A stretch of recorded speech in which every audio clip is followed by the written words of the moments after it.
guys, so short video lang.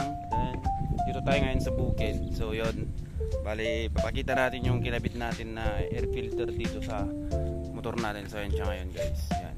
Pakita ko sa inyo yung yung cover na nilagay natin, yung acrylic cover. Tapos ito yung ating air filter na laki. So okay na, maganda naman yung naging resulta kasi maganda yung pagkatono ng motor. So okay na okay siya. Malipanda rin natin. So yun guys, so bali quick update lang, no. Yun, pinakita ko lang yung air filter na kinabit natin, tapos yung acrylic na cover dito sa ilalim, yung dito. So okay naman na. So banda rin natin. So tinetest ride ko siya ngayon para malaman ko. Kaya yan, bibigay lang ako ng update kasi yung sa last vlog natin guys, hindi natin na ilagay dito sa dun sa video natin yung paglalagay natin ng air filter. Yan, pagkakita ko sa inyo, nasa ilalim yun, oh. Yun.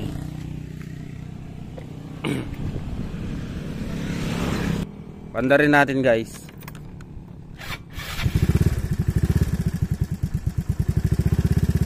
So bali hindi pa dumarating yung jets na in-order natin sa kanya.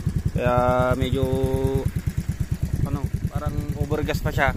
Kailangan pa natin palitan. So yun lang. Tara na, let's go. Nandito tayo ngayon sa bukid.